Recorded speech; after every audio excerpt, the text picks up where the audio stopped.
بسم الله الرحمن الرحيم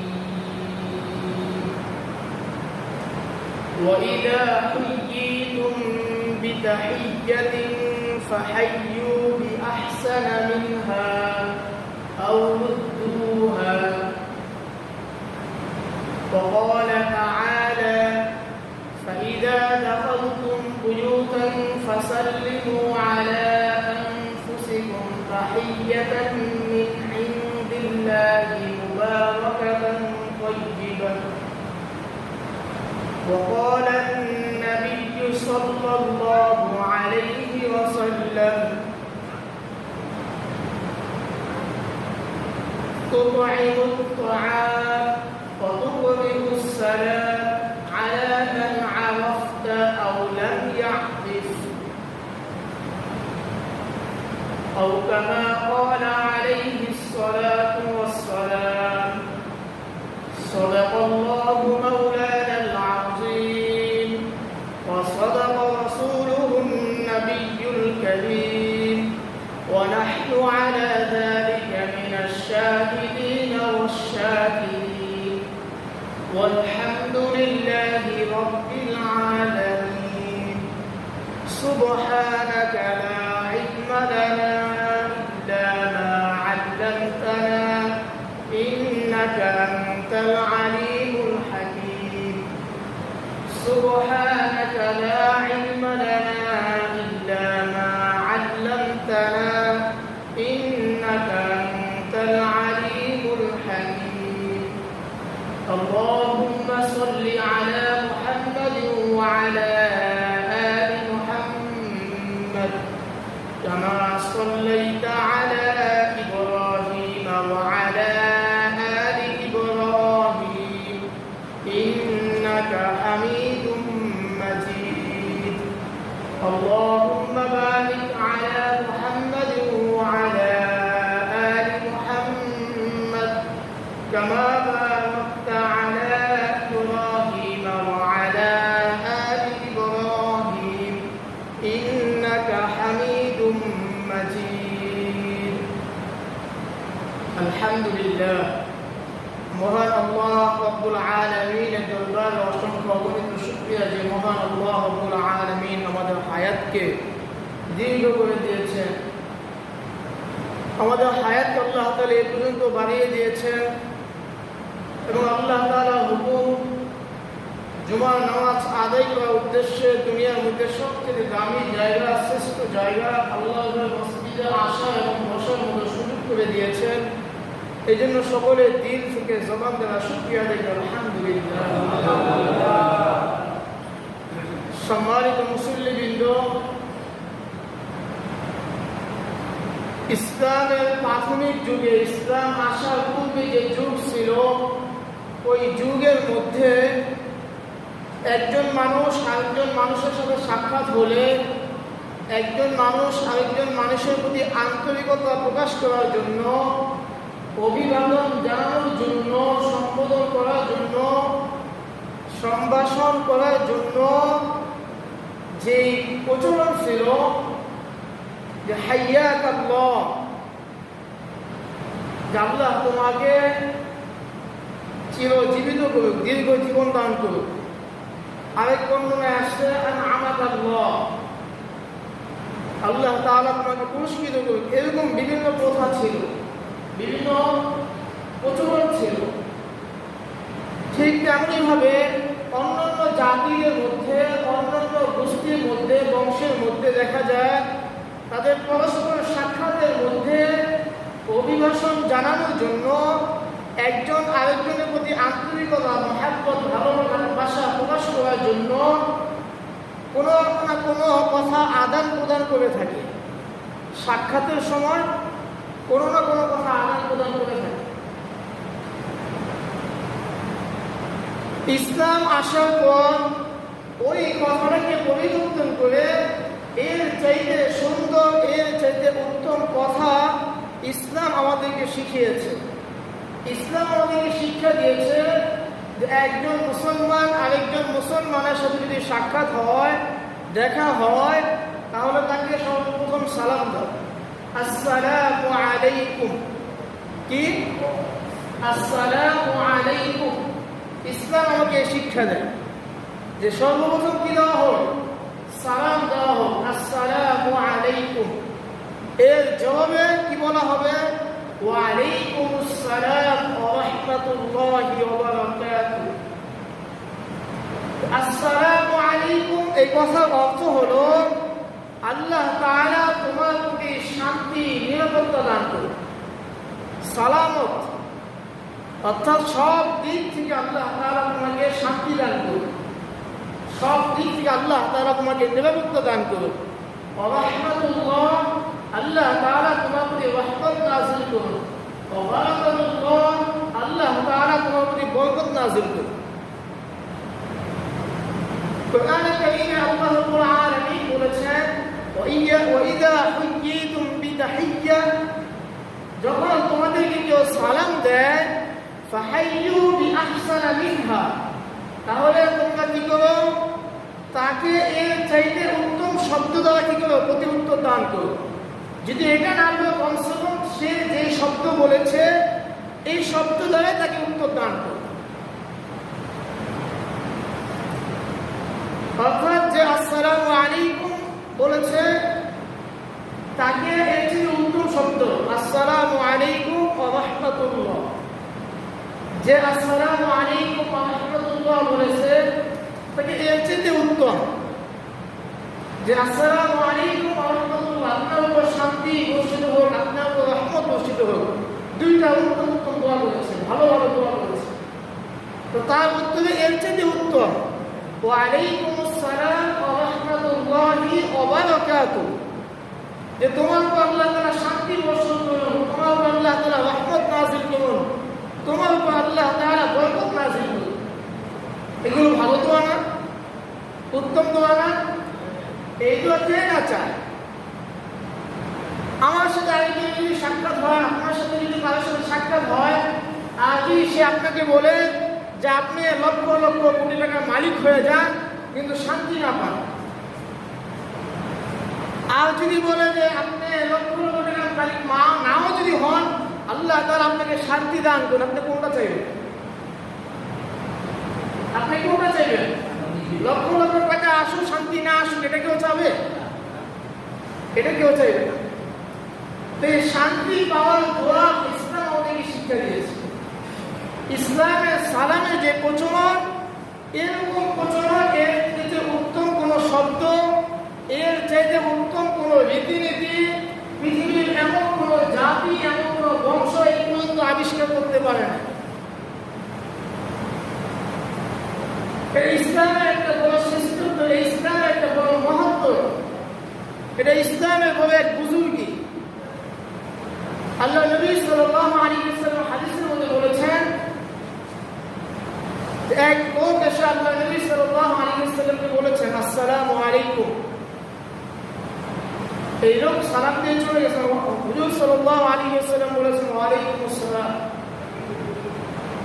ওই লোক চলে যাওয়ার পর আল্লাহ নবী সাল্লাল্লাহু আলাইহি ওয়াসাল্লাম বললেন যে সে 10 নেকি অর্জন করল। এরপরে আরেকজন সাহাবী এসে আল্লাহ নবী সাল্লাল্লাহু আলাইহি ওয়াসাল্লামকে সালাম দিয়েছেন, আসসালামু আলাইকুম ওয়া রাহমাতুল্লাহ।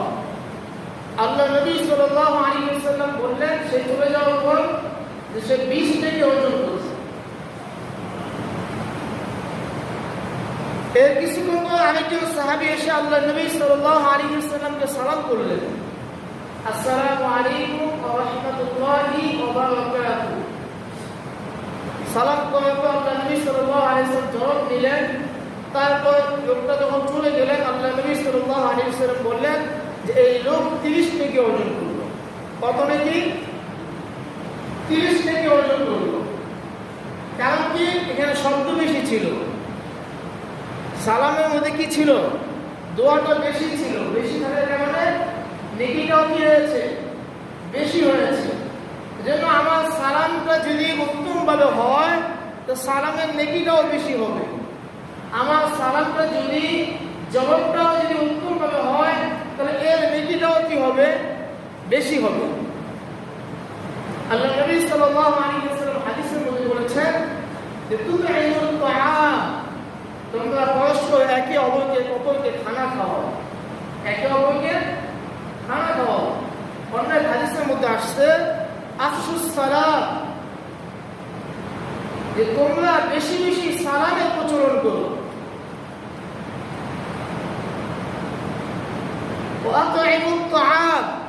এবং বেশি বেশি খানা খাওয়াও, খানা খিলাও।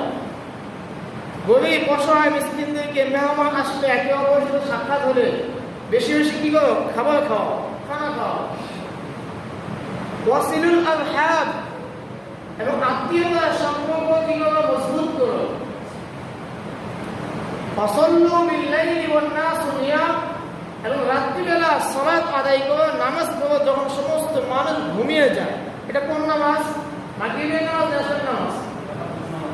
কোন নামাজ? তাহাজ্জুদের নামাজ। মাশাআল্লাহ। যখন সমস্ত মানুষ ঘুমিয়ে যায় তখন তুমি নামাজ আদায় করো, সালাত কায়েম করো। এই সালাত পাঁচ ওয়াক্ত নামাজ না, তাহাজ্জুদের নামাজ। উদখুলুল জান্নাতা বিস-সালাহ, উদখুলুল জান্নাতা বিস-সালাহ। তুমি নিরাপত্তার সাথে, একেবারে শান্তির সাথে জান্নাতে প্রবেশ করো। বুঝা গেল? সালামের বেশি বেশি প্রচলন করলে জান্নাতে শান্তির সাথে যাওয়া যাবে। জান্নাতে কি করা যাবে? নিরাপত্তার সাথে, শান্তির সাথে জান্নাতে প্রবেশ করবে।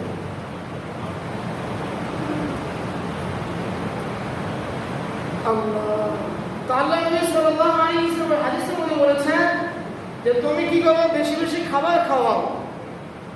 وَتُقْرِئُ السَّلَامَ عَلَى مَنْ عَرَفْتَ وَمَنْ لَمْ تَعْرِفْ।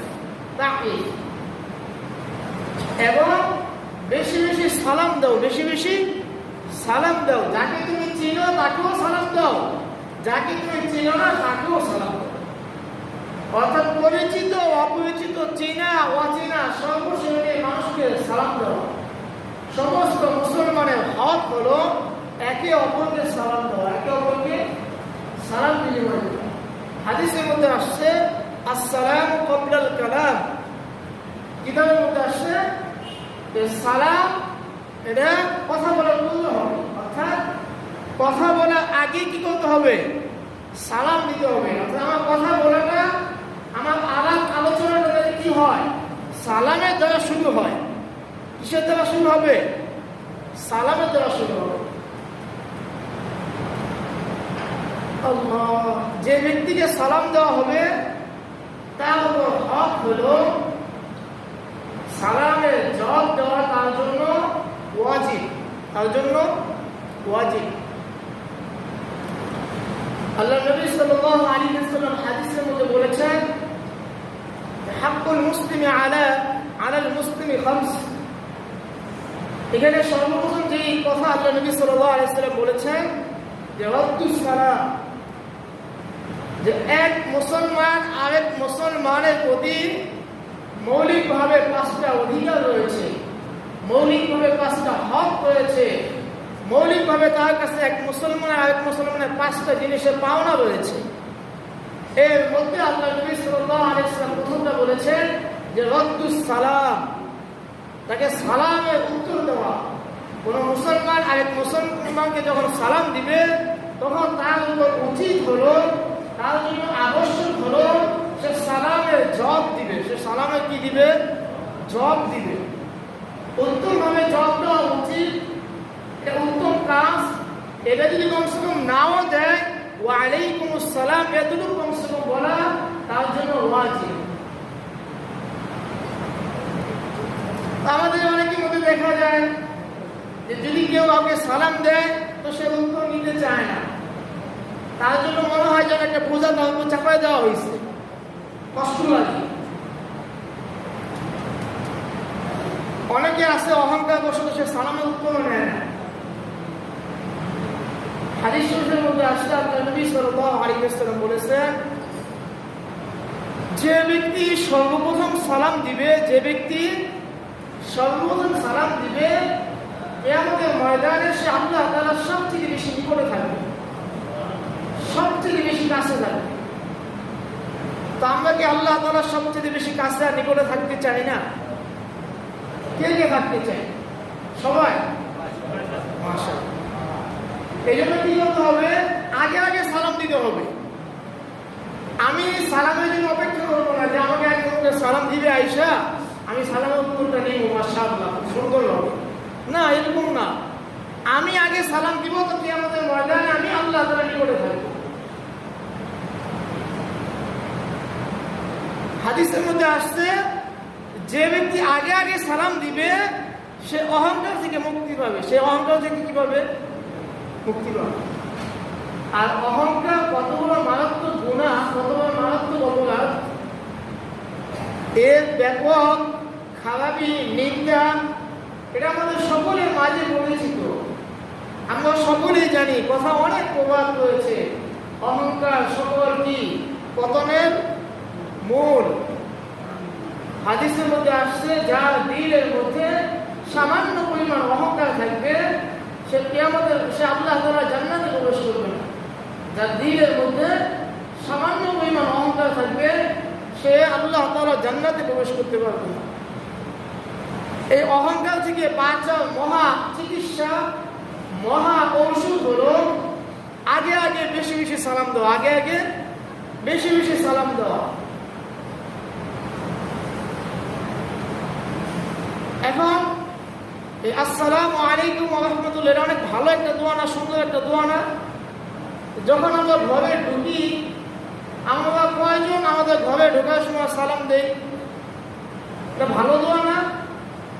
তো ঘরে ঢোকার সময় আমি আমার বিবিকে সালাম দিই কিনা, আমি আমার ছেলে সন্তানদেরকে সালাম দিই কিনা, ছেলে মেয়েকে সালাম দিই কিনা, আমার মা বাবাকে আমি সালাম দিই কিনা, ঘরে আমার যে সমস্ত আত্মীয় স্বজন রয়েছে তাদেরকে আমি সালাম দিই কিনা, না তাদের জন্য আমি দোয়া চাই না, তারা শান্তিতে থাকুক, তারা নিরাপত্তায় থাকুক, এটা আমি চাই কি চাই না? চাই না। তো আমি তো ঘরে ঢুকলে দেখা যায় বিবিকে সালাম দেওয়া হয় না, ছেলে মেয়েদেরকে সালাম দেওয়া হয় না। হ্যাঁ, ছেলেকে সালাম দিব, এটা কেমন লজ্জার বিষয় না? বিবিকে সালাম দিব, এটা লজ্জার বিষয় না? আরে আপনি কি আপনার বিবির জন্য ভালো দোয়া করতে পারেন না?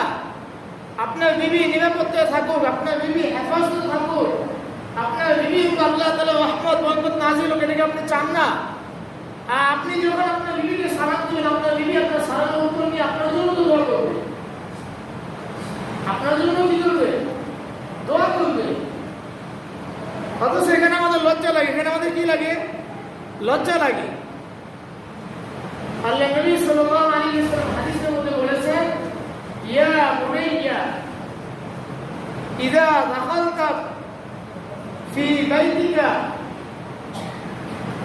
সাল্লিম আলা আহলিক। হে বৎস, তুমি যখন তোমার ঘরে প্রবেশ করবে তখন কি করবে? তুমি তোমার ঘরওয়ালাদেরকে সালাম দিবে। ঘরওয়ালাদেরকে কি দিবে? সালাম দিবে। ইয়াকুনু আলাইকা রাহমাতান বারাকাতান, ইয়াকুনু আলাইকা বারাকাতান। হাদিসের শব্দ হলো তাহলে আল্লাহ তাআলা তোমার উপর রহমত নাযিল করবে। তো যে ঘরের মধ্যে পরস্পরের মধ্যে সালামের আদান প্রদান থাকবে, বাপ ছেলেকে সালাম দিবে, ছেলে বাপকে সালাম দিবে, স্বামী তার স্ত্রীকে সালাম দিবে, স্ত্রী তার স্বামীকে সালাম দিবে, এমনইভাবে ছোট বড় সকলকে সালাম দিবে। এর দ্বারা কি হবে? ঘরের মধ্যে রহমতের পরিবেশ কায়েম হবে, ঘরের মধ্যে শান্তির পরিবেশ কায়েম হবে, ঘরের মধ্যে নিরাপত্তার পরিবেশ কায়েম হবে। সম্মানিত মুসল্লিবৃন্দ, আজকে আমাদের সমাজের মধ্যে, আজকে আমাদের ঘরগুলির মধ্যে শান্তি না থাকে, এটা একটা মৌলিক কারণ যে আমাদের ঘরগুলো থেকে আমাদের পরস্পরের চলাফেরার মধ্যে সালামের প্রচলন একেবারে বন্ধ হয়ে যাচ্ছে। আমরা একেবারে ভুলে যাচ্ছি। সালাম দেওয়ার দ্বারা শান্তি আসবে, সালাম দেওয়ার দ্বারা বরকত নাযিল হবে। হাদিসের মধ্যে আসছে যে আল্লাহ রাব্বুল আলামিন তিন ব্যক্তি সম্পর্কে জিম্মাদার হবেন। তিন ব্যক্তির দায়িত্ব আল্লাহ তাআলা নেবেন। তিন ব্যক্তির দায়িত্ব আল্লাহ তাআলার কাছে। সে তিন ব্যক্তির মধ্যে এক ব্যক্তি হলো মান দাখালা ফিল বাইতি বিস সালাম, যে ব্যক্তি ঘরে সালাম দিয়ে প্রবেশ করবে এই ব্যক্তির জিম্মাদার আল্লাহ তাআলা হয়ে যাবে। এই ব্যক্তির হেফাজতের দায়িত্ব কে হবেন? আল্লাহ তাআলা হবেন। তো আমি যদি ঘরের মধ্যে প্রতিদিন 10 বার 20 বার 30 বার আসা করি, আর ঘর বলা যদি 30 বার সালাম দেই, আর ঘর বলা যদি সালামের উত্তর নেয়, তো 30 বার সালামের মধ্যে 20 বার সালামের মধ্যে যদি একটা সালাম আল্লাহ তাআলার কাছে কবুল হয়ে যায়, তাহলে এটা আমাদের লাভ হবে না লস হবে? আমাদের লাভ হবে। লস হবে কার? শয়তানের লস হবে। শয়তানের লস হবে। শয়তানের কি হবে? লস হবে। শয়তান এখানে আমাদেরকে লজ্জা দেখায়। আরে ছোটকে সালাম দিবে কেমন কথা, আরে মেয়েকে সালাম দিবে কেমন কথা, বিবিকে সালাম দিবে কেমন কথা। কিন্তু শয়তান ওইখানে লজ্জা দেখায় না যে পা ছুঁয়ে সালাম করো, শ্বশুরকে, শাশুড়িকে, মুরব্বীকে, গুরুজনকে, পীর বাবাকে পাও ধুয়ে কদম কুসি করে সালাম করো। এখানে শয়তান আমাদেরকে কি করে না? লজ্জা দেয় না। কারণ এটা ইসলামের সালামের রীতি না, এটা ইসলামের সালামের আদব না। এজন্য শয়তান এখানে আমাদেরকে লজ্জা দেয় না। কিন্তু বিবিকে সালাম দেওয়ার ক্ষেত্রে শয়তান আমাদেরকে লজ্জা দেয়। অথচ বিবির সাথে একসাথে বিছানায় ঘুমাই গেছি, বিবিকে নিয়ে একসাথে দোকানে যাচ্ছি, শ্বশুর বাড়ি যাচ্ছি, বিবির সাথে একসাথে সবকিছু করতেছি, কিন্তু বিবিকে সালাম দিতে লজ্জা লাগে। আল্লাহ তাআলা আমাদেরকে হেফাজত করুন। বেশি বেশি সালামের প্রচলন করার তৌফিক দান করুন। ইসলামের সালামের বিধানের মধ্যে আল্লাহ তাআলা আমাদের জন্য অনেকগুলি বিষয় রাখছেন। সালামের যে অর্থ আছে, অর্থ দিকে তাকাইলে আমরা দেখতে পাই সালামের মধ্যে আল্লাহ তাআলা শান্তি রাখছেন। সালামের মধ্যে আল্লাহ তাআলা কি রাখছেন? শান্তি রাখছেন। সালামের মধ্যে আল্লাহ তাআলা বরকত রাখছেন। কি রাখছেন? আল্লাহ রাব্বুল আলামিন সালামের মধ্যে বরকত রাখছেন।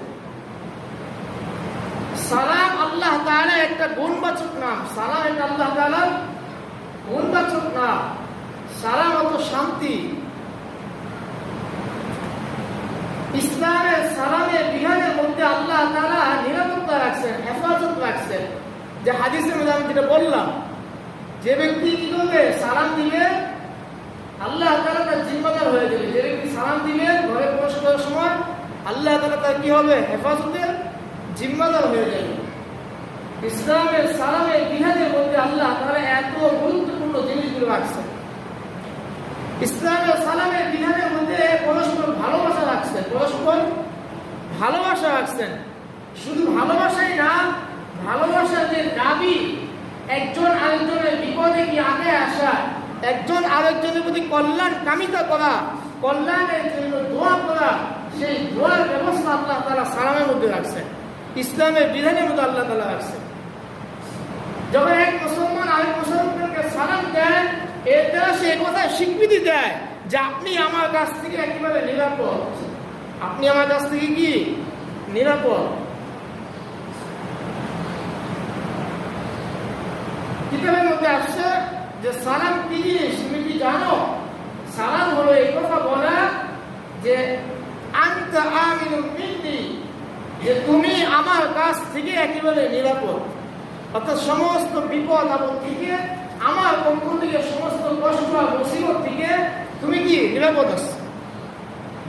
হাদিসের মধ্যে আসছে আল মুসলিমু মান সালিমাল মুসলিমুনা মিন লিসানিহি ওয়া ইয়াদিহি, ওই ব্যক্তি হলো আসল মুসলমান, খাঁটি মুসলমান, যার হাত এবং জবান, যার হাত এবং জবান থেকে কষ্ট থেকে অন্য মুসলমান নিরাপদ থাকে, অন্য মুসলমান নিরাপদ থাকে। সে হলো আসল মুসলমান, খাঁটি মুসলমান। আল্লাহ তাআলা আমাদেরকে বেশি বেশি সালামের প্রচলন ঘটানোর তৌফিক দান করুন। কখন থেকে এটা? আগামীকাল থেকে না আজকে থেকে? আজকে থেকে, এখন থেকে ইনশাআল্লাহ। কখন থেকে? এখন থেকে ইনশাআল্লাহ। আগামীকাল করতে করতে আগামীকাল আর শেষ হবে না। এই জন্য আজকে থেকে আমাদেরকে পাকাপোক্ত আযাম করতে হবে, নিয়ত করতে হবে যে যখনই যার সাথে দেখা হবে, সাক্ষাৎ হবে, আগে আমি সালাম দিব। সম্মানিত মুসল্লিবৃন্দ, এই সালাম দেওয়ার ক্ষেত্রে আমাদের কিছু লক্ষণীয় বিষয় রয়েছে। আমরা অনেক ক্ষেত্রে কিছু ভুল করে থাকি। অনেকে আসি অহংকার বশত কাউকে সালাম দেই না। এই জন্য অহংকার থেকে বাঁচার জন্য আমাদেরকে বেশি বেশি আগে আগে সালাম দিতে হবে। দ্বিতীয় যে ভুল করে থাকি, দ্বিতীয় যে সমস্যা হয়ে থাকে আমাদের পক্ষ থেকে, সালাম দেওয়ার ক্ষেত্রে সালামের উচ্চারণ ঠিক মতো দেই না। সালামের উচ্চারণ কি দেই না? ঠিক মতো দেই না। অনেকে বলি সালাম আলাইকুম, অনেকে বলি কি সালাম আলাইকুম, সালাম আলাইকুম, আরো কত কিছু বলি ওয়ালাইকুম। না, ইসলামের সালাম এটা না, সুন্নাত সালাম এটা না। এটা রাজনৈতিক সালাম হতে পারে, ইসলামের সালাম কি না, এটা না। রাজনৈতিক নেতারা দেখেন না, নির্বাচনের আগ দিয়ে কি করে, বক্তৃতার আগে কারোর সাথে দেখা সাক্ষাৎ হইলে সালাম দেয়, সালাম আলাইকুম, সালাম আলাইকুম। তো তার এই সালাম আসল সুন্নতি সালাম না। কারণ বাংলাদেশের মুসলমান ধর্মপরায়ণ, তো সে যদি দেখে যে আমার নেতা হালদি মাশাআল্লাহ সালাম দেয়, তাহলে সে আমাকে কি দিবে, ভোট দিবে, এই আশায় সে কি করে সালাম দেয়। তো জনগণের জন্য উচিত হলো, আমাদের জন্য উচিত হলো ওই নেতাকে শিক্ষা দেওয়া, সে যদি সুন্নত তরিকে সালাম দেয়। তার এত বছর জীবন হয়ে গেল, দুনিয়ার সব কিছু সে বুঝতো, রাজনৈতিক ময়দানে সে এত অবদান রাখতেছে, কিন্তু সুন্নত তরিকে সালামটা সে আজ পর্যন্ত শিখতে পারল না। এটা কত তার জন্য হতবাকার বিষয়, কত বড় আফসোসের বিষয়। এই জন্য সালাম দেওয়ার ক্ষেত্রে খুব সবসময় লক্ষ্য রাখতে হবে, আমাদের সালামটা যাতে সুন্নত তরিকা হয়। সালামের শুরুতে যে হামজা রয়েছে, এই হামজাটা স্পষ্ট বলা হবে, আসসালামু। আমার সাথে সাথে বলেন আসসালামু, আসসালামু, আসসালামু আলাইকুম ওয়া রাহমাতুল্লাহি ওয়া বারাকাতুহু। সালামের জবাবে কি বলতে হবে? ওয়া আলাইকুমুস সালাম ওয়া রাহমাতুল্লাহি ওয়া বারাকাতুহু। এটা সুন্নাত তরিকা সালাম দিতে হবে। আল্লাহ তাআলা আমাদেরকে আমল করার তৌফিক দান করুন। সালামের ক্ষেত্রে আরেকটা ভুল হয়ে থাকে যে আমাদেরকে অনেকে সালাম দেওয়ার ক্ষেত্রে হাত দ্বারা ইশারা করে, হাত দ্বারা ইশারা করে। অনেকে সালাম দিলে হাত উঠে সালাম দেয় না, হাত উঠে সালাম দেওয়া কি না, জরুরি না। সালাম এটা মৌলিক, মৌখিকভাবে দেওয়া উচিত, মৌখিকভাবে কি দেওয়া, অথবা একজন আরেকজনকে লিখিত আকারে দেওয়া। যদি পত্র পত্রিকার মাধ্যমে হয় তাহলে লিখিত আকারে সালাম দিবে। লিখিত যদি সালাম আসে, এই সালামের উত্তর দেওয়া কি ওয়াজিব। লিখিত যদি কোনো সালাম দেয়, এই সালামের উত্তর দেওয়া কি ওয়াজিব। এজন্য সালাম দেওয়ার ক্ষেত্রে হাত না উঠানো। হ্যাঁ, যদি দূরে থাকে, দেখা সাক্ষাৎ যদি না হয়, যদি না বুঝে শোনা যদি না যায়, তাহলে জবান দ্বারা সালাম বলতে হবে, হাত দ্বারা বুঝিয়ে দিতে হবে যে আমি আপনাকে সালাম দিচ্ছি, আসসালামু আলাইকুম। অনেক দূরে থাকলে হাত দ্বারা ইশারা করে, কিন্তু জবানে সালাম বলতে হবে। জবানে কি করতে হবে? সালাম বলতে হবে। আরেকটা হলো অমুসলিমদেরকে সালাম দেওয়া যাবে না, অমুসলিমদের সালামের উত্তর দেওয়া যাবে না। হ্যাঁ, যদি মুসলিমরা সালাম দেয় তাহলে তাকে এতটুকু বলা ওয়ালাইকুম, কি বলা ওয়ালাইকুম, কি বলা এতটুকু বলা, বাকি না বলা। আরেকটি বিষয় হলো বর্তমান যুগে আমাদের জন্য সালামের প্রচলন ব্যাপক হয়ে ওঠা একেবারে সহজ। আমাদের সকলেরই মোবাইল আছে, মোবাইলে আমরা অনেক মানুষের সাথে কথাবার্তা বলি। দেখা সাক্ষাতের যদি আমাদের অনেক মানুষের সাথে কি হয়, কথাবার্তা হয়। তো কথাবার্তার ক্ষেত্রে যদি আমরা একটু লক্ষ্য করে খেয়াল করি, আমাদের প্রথম কথাটা শুরু দিতে হয় আসসালামু আলাইকুম। তাহলে দেখা গেল কি, দিনে যদি আমি 20 জন মানুষের সাথে কথা বলি, তো 20 বার আমার সালাম আদান প্রদান হয়ে গেল। হ্যালো আগে না বলে আগে কি বলা, সালাম বলা। আরেকটি বিষয় হলো, আমরা অনেকেই মনে করি খাওয়া দাওয়ার সময় সালাম দেওয়া যাবে কিনা, একটা অনেকে প্রশ্ন করে থাকি। তো খাওয়া দাওয়ার ক্ষেত্রে সালাম দেওয়া যাবে, এমনইভাবে স্বাভাবিক যে সমস্ত অবস্থাগুলো আছে, এরকম স্বাভাবিক অবস্থার মধ্যেও সালাম দেওয়াতে কোনো সমস্যা নেই। আরেকটি বিষয় হলো, অনেকে বাথরুমে যদি থাকে বা কেউ অজু করতেছে, বা সে এমন কোনো অবস্থায় আছে যে অবস্থা তার জন্য সালাম দিলে সে ও কাজের মধ্যে বিঘ্ন ঘটবে, তাহলে এরকম অবস্থা সালাম দিবে না। টয়লেট অবস্থা, বাথরুম অবস্থা সালাম দিলে এখানে আল্লাহ তাআলা শব্দ নিতে হয়, আল্লাহর নাম নিতে হয়। এই জন্য এই অবস্থা সালাম না দেওয়া।